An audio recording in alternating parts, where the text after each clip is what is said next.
faithful pakudefenda covenant. Mwari ngatibatsire tive faithful pakumira panzvimbo yedu. Saka church yakadaidzirwa kuti ipinde pacenter yegreat controversy. Lero ndikuti vana vaMwari takapoteredzwa negore rezvapupu. Vari kuda kuona kuti hondo iyi ichanopera sei. Handi nyaya yavafundisi, handi nyaya yamachechi elder, handi nyaya yavatungamiri vechechi.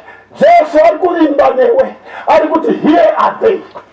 Iye pachake denga rese riri kuvimba newe kuti iwe ndiwo unofanira kuita basa rekupedziswa kwevhangeri mumazuva ano ekupedzisira. Uchaona Ellen White anobudisa pachena Testimonies to Ministers and Gospel Workers, page 15. What I testify to my brethren and sisters, that the Church of Christ, enfeebled and defective as it may appear, it is the only object on earth, I like this one, which God places his supreme regard. General Musie, kuti sangano ramwari kunyanga rikataridza rutere, kunyanga rikataridza kuti riri defective, zvinamira zvakanaka. Ndo chiro choga panyika chinokosheswa naMwari. Nyaya inondifadza kuziva kuti sesangano tinokosheswa naMwari. Uchaona mubhuku zvakazarwa chapter 1 the first vision. John unoona Jesu amire mberi kwezvigadziko zvinomwe zviwenji zvinomirira nguva dzakasiyana dzekereke. Jesu anoenda pakati pesangano. Nderake sangano handiro munhu ndiye uri kushanda sangano, unorinatsa nemvura pashoko origadzirisa. This church militant kuti ive the church triumphant inokurira. Saka regai ndikudze vana vaMwari, musamira kuva mushoropodzi wechechi. Muripo here vana vaMwari? Iyi chechi inodikanwa naJesu ndiyo yaanozoti pakupedzisira here are they. Iyo ichechi iyoyo usabatana nadiabolos kuva mupomeri wehama dzako. Jesu pachake ndiye ari kunatsa sangano rino. Kune vanhu vanoti vakaona sangano iyi havavoni zvakanaka, vanotonyora kuti sangano rakatoputsika, kana vachiti sangano rakawa, zvoreva kuti ivo ndo vakamira. Sangano rowa ivo umira. What do you mean? Lero ndikurangaridzei kuna Matthew chapter 16, Jesu achitaura navadzidzi vake pamusoro pechechi. Verse 13 noti vanhu vanoti ndini ani. Ivo vobva vati vanhu vanoti imi ndini Johani Mubhabhatidzi, vamwe vanoti ndini Elia, vamwe vanoti ndini umwe wavaprofita. Zvikaiko imi munoti ndini ani? Vese vakanyarara. Ukaverenga Desire of Ages inoti ivo vakamutarira sokuti vari kumuona kwokutanga muupenyu. Peter ndokubva atanga kupindura akati imi ndini Kristu mwanakomana waMwari mupenyu. Jesu akati wakakomborerwa iwe Petros mwanakomana waJonasi, nekuti nyama neropa handizvo zvakuratidza nyaya iyi asi Baba vangu vari kudenga. Verse 18 webva chii? Lezi ndinoti kwauri ndiwe Petro, pamusoro peruware urwu ndichavaka kereke yangu, masuo eHadesi haangaikurumbi. Jesu unotaura nyaya inokosha apa. Unoti iwe ndiwe Petros, kureva chitombo chinokunguruka. Ndozvazviri Peter, waishanduka. Musi uya akati vese vakakurambai, ini ndichasara. Asi padare riya repachoto ndiye wakatuka nokutuka. Musi uya paGalatia ari kuzana vaHedheni apedza kuparidza after divine service, Paul azosvika namaJudha, nekuti iye unozana vaHedheni havadyi namaJudha. Asi ambovaparidzira kuti tiri vamwe muna Kristu Jesu. Paanoona maJudha, Peter unobuda mundiro, uyo unoshanduka. Zvino zvauri izvo zvese. But pamusoro peruware urwu, on this Petra, you are Petros, katombo kanokururuka. But on this Petra, paruware uku ndichavaka kereke yangu. Ruware rwacho ndiani? Ruware rwacho ndiJesu. Vanotenda Bhaibheri ndavati amen. Zvikai church yakavakwa pana Jesu, haina kuvakwa pana Peter, haina kuvakwa pavafundisi, haina kuvakwa pamaelda, Jesu chinosimbisa mudhuri andi mawindo akawanda andi denga racho kana pendi chinosimbisa chivakwa ifoundation chinosimbisa church ifoundation deve pasina foundation inonzi Jesu ndavenisi church ndale yakaparara ndalingalinga bhuku rakanyorwa kunzivo. This is the movements in the Adventist church. Unovhunduka zvakaitika muchechi muno. Chechi inoi kana kune chechi yakapandukirwa nenhengo neimwe chechi imwe yakapandukirwa navanhu varitsvaka kutotora chetatu chechechi. Chetatu chechechi. Ukaverenga nyaya dzano John Harvey Kellogg, ukaverenga nyaya dzevanhu vakapanduka vanhu David Koresh, ukaverenga nyaya dzevanhu vakatsamana Desmond Ford, the finest brains ever to be produced nechurch Ford. Batoparidza kuti hakuna sanctuary, aparidza kudaro achiteverwa navazhinji, achiteverwa navazhinji. Zvino zvinoita chechi inei inombokuteerera kana ukatanga kudzidzisa zvenhema, inombokuteerera. Vanhu vamboita sevanofonda newe vozoona kuti unoda kutiza nebhonzo risina nyama, vokusiya vodzoka back into the church. Reka ndikuudze vana vaMwari, chechi ino yakavakwa pana Jesu. Hazvinei kuti pangava navanhu vangapandukira chechi. It is a firm foundation. Foundation yacho yakasimba nekuti foundation yacho ni Jesu pachake.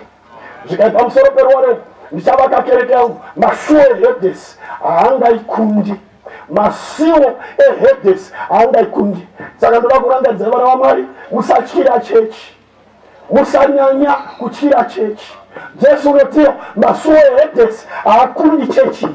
Zvese zvinobva mumuzinda waDhiabhorosi, mamisari ose haakundi chechi, nekuti captain wayo anonzi Jesu pachake. Cheki hii CV hapana paakakundikana, ndiye ari kucockpit, ndiye unotungamira sangano hii.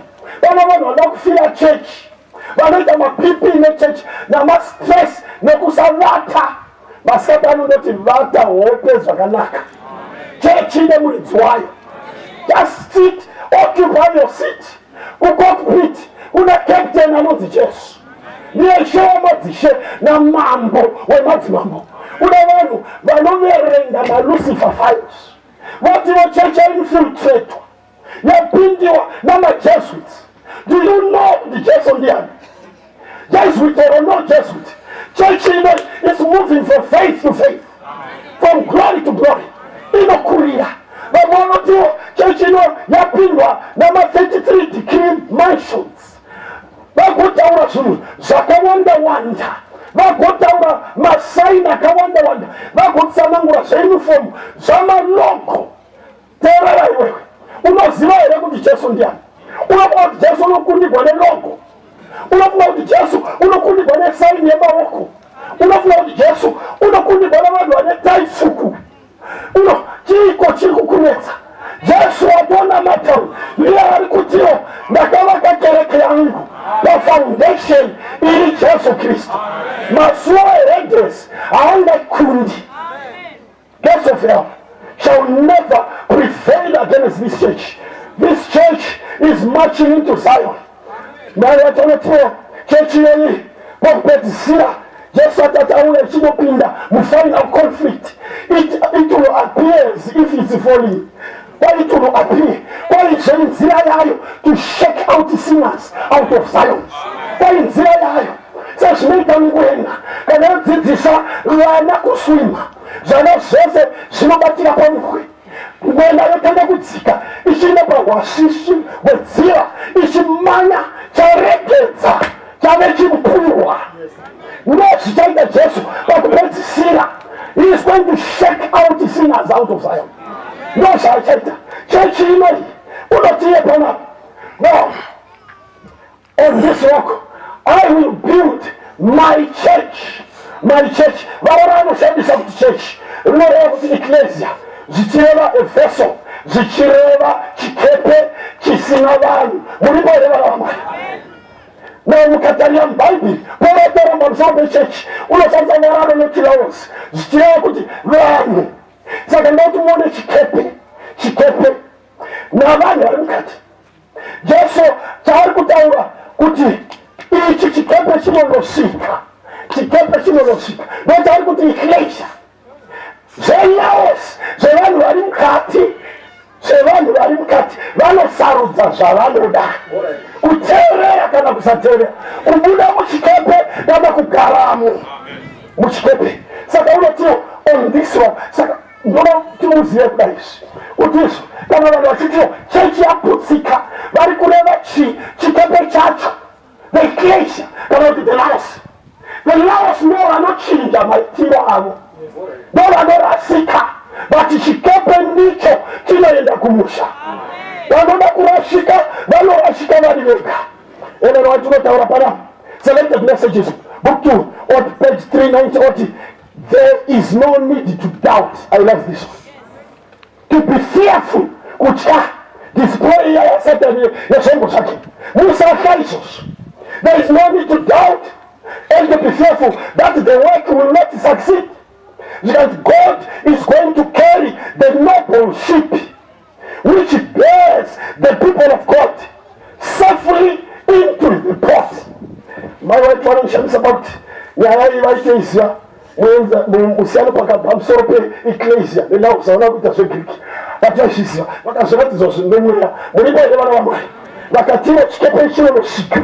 Chikepe hachikoni kusvika, chinosvika chete, but nyaya iribona kuti tinosvika newe here. Bvunza munhu ari padhuze newe kuti tinosvika tose here. Chikepe chinonosvika, but iwe unosvikapo here? Ndo mubvunzo mukuru kwazvo kwazvo. Inzwai vana vamwari, mukaverenga newechiprofita tichireketa nyaya unotiye pana Testimonies volume 5 page 456 paakuratidzwa pachena chikonzero sei Mwari akatsaura sangano rokupedzisira reRosaria. Inotiye by the mighty cleaver of truth. The messages of the first and second and third angel's message. God has separated the Adventist church from the churches and from the world to bring them into sacred nearness to himself. Mwari wakashana pakwari inonzi nyika. Pakwari ndopanovezwa matombo. Pakwari inonzi nyika, pane zvenyika navanhu venyika wakasvika pavanochizera inonzi cleaver of truth. Ndokubva vakacheka cleaver yacho. Ivhangeri rezekutanga, vhangeri rezepiri, vhangeri rezetatu. Ndora akashandisa kucheka, he separated the Adventist church from the world. Zika number 2, and akavailinda futi church, ndokuvaisemura, and he separated the Adventist church from the churches. 2 separations. Nyika sangano rine rakatsaukaniswa kubva kunyika. Number 2, rakatsaukaniswa kubva kumachechi. Sangano rine harisire nyika. Inotungamiri maelders rine basa ramunozodzegwa kurinda pamukova pechechi kuti nyika isapinda muchechi, music yenyika isapinda muchechi, mapfekero enyika isatapinda muchechi. This church was separated from the world. Vakasiyana iri panyaya yegreat controversy. Number 2, church ine it was separated from the churches. Ino church ine haisi Baptist church. Ndinourombo pakuti muchechi muno mave nama-Adventist Baptist, mave nama-Catholic Adventist. This is not a Catholic church. Muno mave nama-Pentecostal Adventist. This is not a Pentecostal church. Mukaona maelda achiti izvi hazvisi zvedu izvi. Vari kureva kuti manokora uko maakuda kuunza muno. Muripo here vana vamwari. Ino church haisi Methodist. Ino church is church ya Jehovah. It is God's government in exile. No church iri kwenda kumusha. What a blessing to belong to this church. No church ichafunisa mazano asata. Mungene ile vana vamwari ini ndinofara kuva nhende sangano. But at the same time, pane chichame chikuru, a great obligation yekuramba tiri muchikepe. Number 2, yekuteerera captain wechikepe ichi anonzi Jesu.